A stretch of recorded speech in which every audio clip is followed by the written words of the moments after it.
Thank You, Sister Mary by Andrew Kwong. Wamberal 2260. Narrated by David Tredinnick. Thank you, Sister Mary. I look up to heaven each time a patient compliments my injection. It didn't hurt, Doc.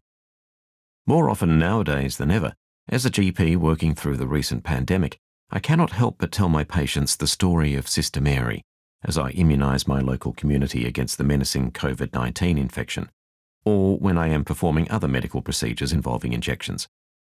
Back in the late 1970s, like all wide-eyed junior medical students arriving at a teaching hospital to begin clinical training, I felt insecure as a budding doctor. Before long, senior fellow students would point us to the then casualty department as the place to gain first-hand experiences. There we would go after an 8-hour day of lectures, laboratory work, and doing ward rounds with the consultants.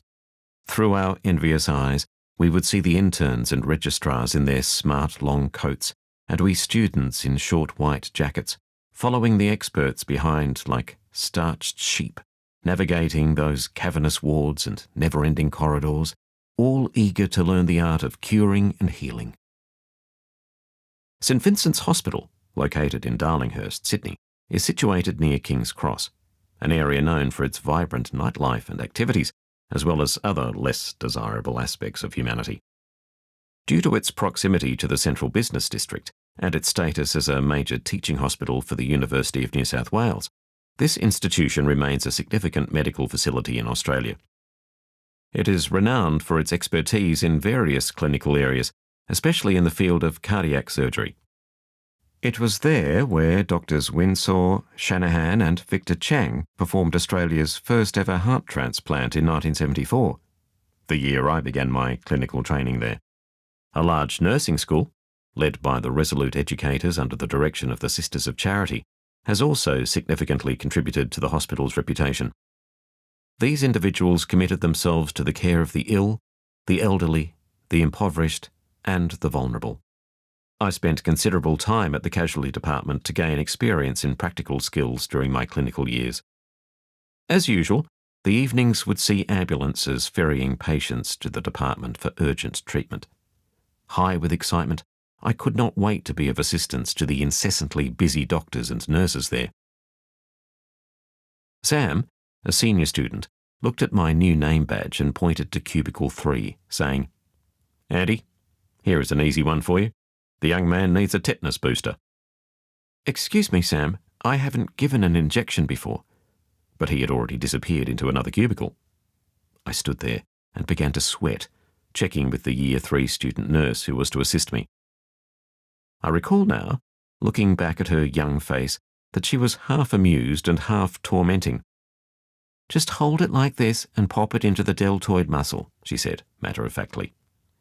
No problem, I thought to myself, as I tried to calm my racing heart and stop the shakes in my hand. I know where the deltoid is, and I could do it.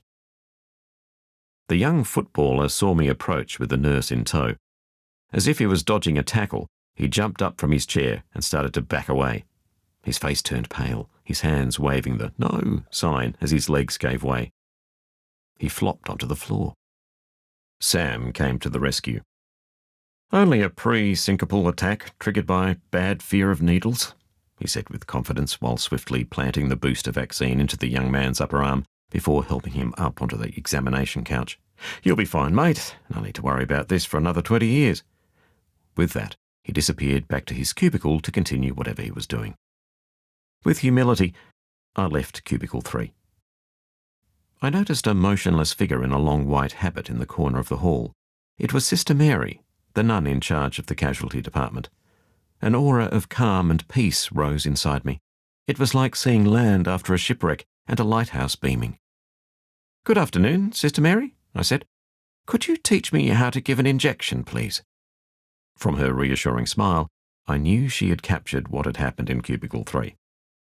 That Friday evening, Sister Mary quietly demonstrated the method for a painless injection and encouraged me to do it a few times on my own. Before I bid her good night, she reminded me, "You see one, do one, and teach one."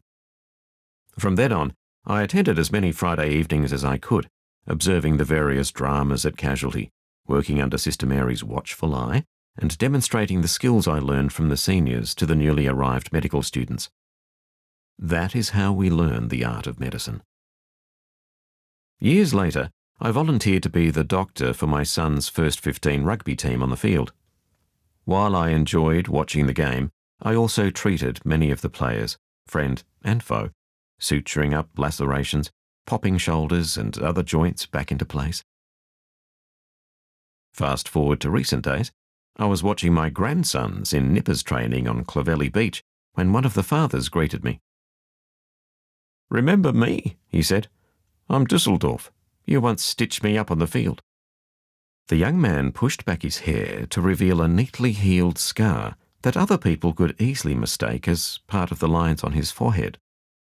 He is now a well-known reconstructive plastic surgeon. I looked up to heaven and quietly said, "Thank you, Sister Mary." The end.